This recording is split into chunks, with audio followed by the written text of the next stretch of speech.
అందరికీ నమస్తే. Welcome back to my channel V for vocabulary in Telugu. మీ అందరి సపోర్ట్‌కి, మీ అందరి కామెంట్స్‌కి అసలు సూపర్ థాంక్స్ అండి. సో, ఎంతమంది ప్రీవియస్ వీడియోకి కరెక్ట్‌గా ఆన్సర్ చేశారు, ఎంతమంది వాళ్ళ పేర్ల కోసం వెయిట్ చేస్తున్నారు, ఈరోజు చూద్దాం. కిల్లా గిరీష్ గారు ఎగ్జాంపుల్స్ చాలా బాగా చెప్పారండి మీరు. సో, కిల్లా శ్రీనివాసులు గారు, విద్యార్థి గారు, చందు గారు, భరత్ కిల్లా గారు, ఇంకా నీలాద్రి గారు ఇచ్చాపురం అండి, వెంకటేశ్వరరావు గారు కాకినాడ. మీరు ఊరి పేర్లు కూడా పెట్టండి, ఎందుకంటే నాకు ఇంకా మోటివేషన్ ఇంకా బాగా వచ్చి, ఎందుకంటే ఈవెన్ యూకే యూఎస్ నుంచి కూడా మన వీడియోస్ చూస్తున్నారు. మీరు ఇచ్చే ఈ ఎనర్జీ వల్ల ఏంటంటే ఇంకా మంచి మంచి టాపిక్స్ నేను సెర్చ్ చేస్తున్నాను అనమాట. వాసు గారు అండి, వీళ్ళందరూ కరెక్ట్గా ఆన్సర్ చేశారు. మీరు ఒక్కసారి ఒకవేళ కన్ఫ్యూజన్ ఏమైనా ఉంటే టాపిక్ని ఇంకొకసారి చూడండి, మీకు ఇంకా అసలు ఎవరితో పని లేదు, మీరే ఆన్సర్ చేసేస్తారు. సో అర్థమైంది కదా. Coming to the today's interesting topic. ముందుగా నేను ఇచ్చినటువంటి ఛాలెంజ్కి ఆన్సర్ చూద్దాం.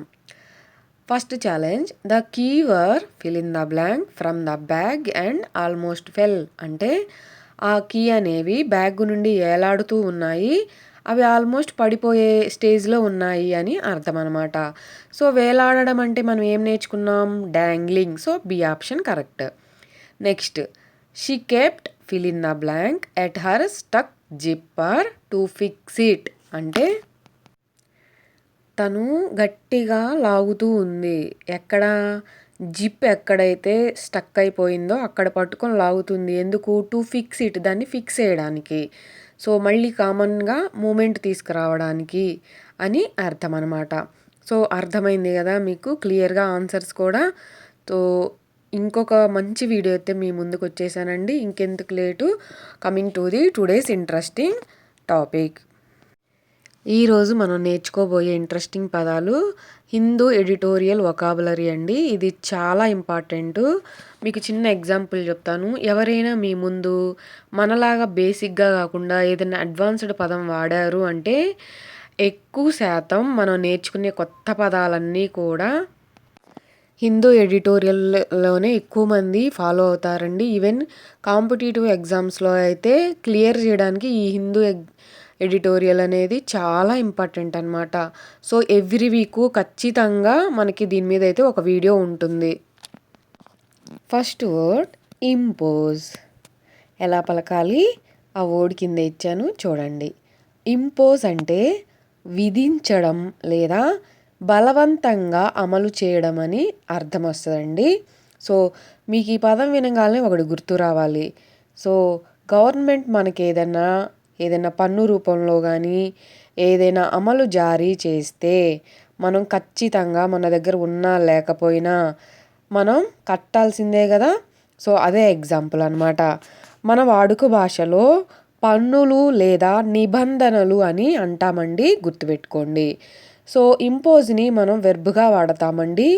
మనం డైలీ లైఫ్లో ఇదే పదాన్ని సింపుల్గా చార్జ్, ఫైన్, పీనలైజ్, ట్యాక్స్ అని ఒక్కొక్కరం ఒక్కొక్కలాగా వాడుతూ ఉంటాం. ఇక్కడ మీకు అక్కడ బాక్స్లో ఇచ్చింది చంకు మెదడండి. చంకు మెదడంటే ఏమీ లేదు, ఎంతటి కష్టమైన పదాన్నైనా ముక్కలుగా విడదీసి పలకడాన్నే చంకు మెదడు అంటారండి. ఆ విడదీసిన చంక్స్ని ఏమంటాము? సిలబల్స్ అంటాము. సో ఎన్ని సిలబల్స్ ఉన్నాయి ఇంపోజ్లో? 2 సిలబల్స్ ఉన్నాయి. నాతో పాటు కలిపి పలకండి. ఇంపోజ్ అని విడదీసి పలకడం ద్వారా ఈజీగా ప్రొనౌన్స్ చేయగలుగుతాము, స్పెల్లింగ్ అనేది తప్పుపోకుండా రాయగలుగుతామండి. సో అందుకే ఈ మెథడ్ అనేది చాలా పవర్ఫుల్ మెథడ్ అనమాట. సో ఈ పదాన్ని వాడి మనం సింపుల్గా ఇంగ్లీష్లో మాట్లాడాలి అంటే, first example, the government imposed a new tax. ED వచ్చింది అంటే ఆల్రెడీ అమలు చేసిందని అర్థం అన్నమాట. సో అంటే అర్థం ఏమిటి? ప్రభుత్వం కొత్త పన్ను విధించింది అంటే పాస్ట్ టెన్స్ రిలేటెడ్. ఎప్పుడైనా గుర్తుపెట్టుకోండి, సెంటెన్స్లో ఈడీ అని కనుక వస్తే ఖచ్చితంగా దేనికి, వెర్బ్కి ఈడీ వస్తే అది జరిగిపోయిన కాలానికి సంబంధించిందని గుర్తుపెట్టుకోండి. ఈరోజు మనం నేర్చుకుంటున్న ఈ 5 పదాలు కూడా 2026 బడ్జెట్ రిలేటెడ్ పదాలండి. సో ఖచ్చితంగా వీడియో ఎండ్ వరకు చూడండి. Next word prominent.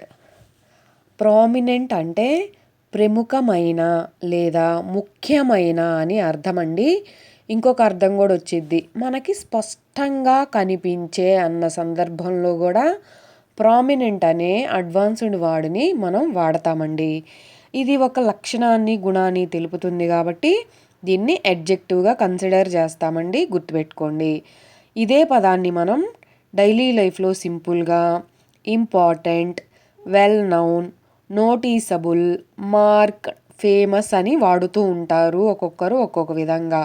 సో దీన్నే మనం చంకు మెదడు ద్వారా ఈజీగా ప్రామినెంట్ అని విడదీసి పలకడం ద్వారా ఈజీగా ప్రొనౌన్స్ చేయగలుగుతాము, స్పెల్లింగ్ కూడా తప్పుపోకుండా రాయగలుగుతామండి. ఇదే పదాన్ని మనం సింపుల్గా ఇంగ్లీష్లో మాట్లాడాలి అంటే Hyderabad is a prominent IT hub in India. So మనకు తెలిసిన ఐటీ హబ్బుల్లో హైదరాబాద్ కూడా ఒకటే కదా, అది స్పష్టంగా మనకి కనబడుతూనే ఉంది కదా. సో అది కూడా ప్రముఖంగా తెలుసు కదా మనందరికీ. సో అదే అర్థం అనమాట. హైదరాబాద్ భారతదేశంలో ప్రముఖ ఐటీ కేంద్రం అని అర్థం. ఇంకొక example, he played a prominent role in the project. ఆ ప్రాజెక్ట్లో అతను ముఖ్యమైన పాత్ర పోషించాడు అని అర్థమండి. సో ప్రామినెంట్ గురించి అర్థమైంది కదా. Coming to the next word embark. Embark అంటే మొదలు పెట్టడం లేదా ప్రారంభించడం అని అర్థమండి. సో ప్రవేశించడం, ఎక్కడం, బయలుదేరడం ఇవి కూడా వస్తాయి. ఇవన్నీ కూడా దేనికి రిలేటెడు? ప్రారంభించడం, మొదలు పెట్టడం అనే దానికే ఇవన్నీ కూడా వస్తాయి కదా. సో అర్థమైంది కదా ఎంబార్క్ అంటే. సో ఇదొక పని కాబట్టండి. సో వెర్బ్ కింద కన్సిడర్ చేస్తాము, గుర్తుపెట్టుకోండి. సో మనం డైలీ లైఫ్లో ఇదే ప్లేస్లో start, begin, take off, jump on అని ఒక్కొక్కరం ఒక్కోలాగా వాడుతూ ఉంటాం. సో ఈ పదాన్ని మనం చంకు మెదడు ద్వారా ఎంబార్క్ అని విడదీసి పలకడం ద్వారా ఈజీగా ప్రొనౌన్స్ చేయగలుగుతాం, స్పెల్లింగ్ కూడా తప్పుపోకుండా రాయగలుగుతామండి. ఈ పదాన్ని మనం సింపుల్గా ఇంగ్లీష్లో మాట్లాడాలి అంటే first example, they embark on a new business. వారు కొత్త వ్యాపారాన్ని ప్రారంభించారు అని అర్థమండి. ఇంకొక ఎగ్జాంపుల్ చూద్దాం, she embark on her career in teaching. ఆమె బోధనలో తన కెరీర్ను ప్రారంభించింది అని అర్థమండి. సో అర్థమైంది కదా. Coming to the next word substantially. Substantially అని పలకాలండి. అంటే గణనీయంగా అంటే ఎక్కువగా అని అర్థమండి, లేదా ముఖ్యంగా అని కూడా అర్థం వస్తుందండి సబ్స్టాన్షియల్లీ అంటే.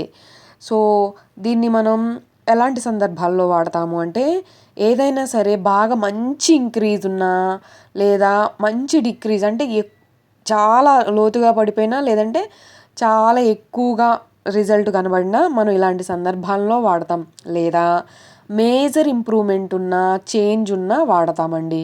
సో అర్థమైంది కదా. దీన్ని మనం యాడ్ వెర్బ్గా వాడతామండి, గుర్తుపెట్టుకోండి.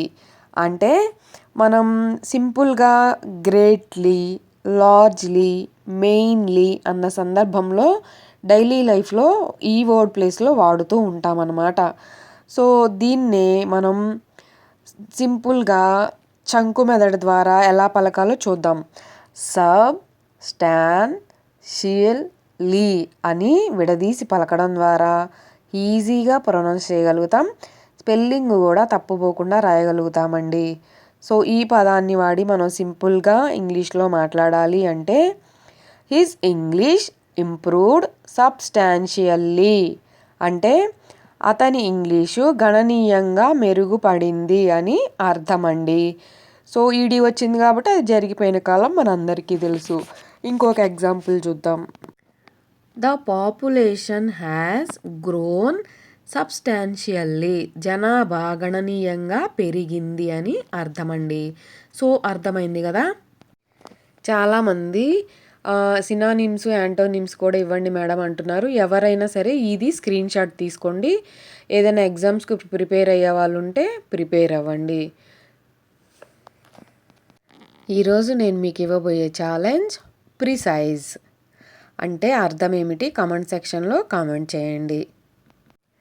మీ అందరికీ ఈ వీడియో నచ్చింది, యూజ్ఫుల్ అనే అనుకుంటున్నాను. నచ్చినట్లయితే లైక్తో పాటు హైక్ కూడా చేసి మీ సపోర్ట్ని నాకు తెలియజెప్పండి. ఎవరికైనా యూస్ఫుల్ ఉంది అంటే తప్పకుండా మర్చిపోకుండా షేర్ చేయండి. మీరు ఈరోజే చూస్తున్నట్లయితే నచ్చితే సబ్స్క్రైబ్ చేసుకోండి. Thanks for watching my video.